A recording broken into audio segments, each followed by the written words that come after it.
Fire wizards, also known as pyromancers, carefully fan the flames. Their specialty is utilizing damage overtime spells to slow burn their enemies to cinders. Fire wizards are incredibly powerful and thrive in both solo and group settings.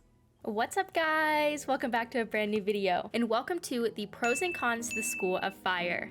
This is a mini-series on my channel where we take a look at the pros and cons to each Wizard101 school to help your decision of which school to quest next easier. But yeah, with all that being said, let's hop right on into the pros and cons to the School of Fire.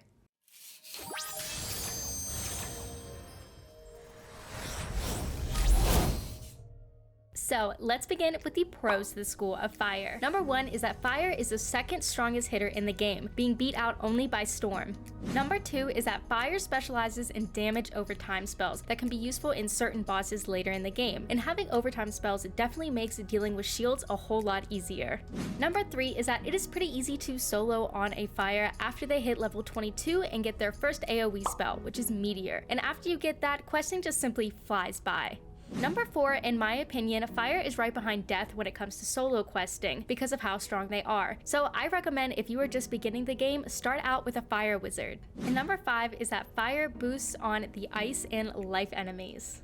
Next, let's move into the cons to the School of Fire. Number 1 is that their health is the second lowest in the game, meaning that you will die more than the other schools will. But because you have good damage, you are able to glass cannon your way through the quest, which makes it a little bit easier. In the beginning game, at least. And if you do not know what glass cannon means, don't worry, I got you. It basically means that you are running all your stats as damage and have little to no defense. And this is really easy to do on a Fire because you are such a strong hitter. Number 2 is that Fire's only spells that heal are low heal overtime spells, which are Link and Power Link. This makes them one of the weakest schools in terms of staying alive in solo battles. Number 3 is that their spells have the second lowest base accuracy in the game, which can lead to many early game fizzles. Their accuracy is 75%, which is a bit lower to most of the other schools, which have 80%.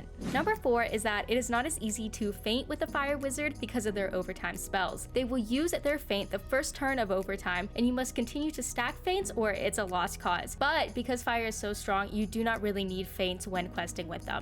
And number 5 is that Ice and Storm boosts on Fire. Alrighty guys, so that is going to be it for the pros and cons to the School of Fire. I hope that this made your decision of whether or not you want to make a Fire Wizard easier. But yeah guys, as always, if you did enjoy today's video, please make sure to leave a like and hit that subscribe button before you go. It goes a really long way and shows me that you guys are enjoying my content. And as always, if you want to add Isabella Storm or even Isabella Fire here, make sure to join my Discord server. I will also have that link down below, and that is the best way for us to be able to do that and for me to just stay connected with you guys, and I would love to have you over there. But yeah guys, that is going to be it for me. I love you guys so much. Thank you so much for watching, and I'll see you guys in the next one. Bye!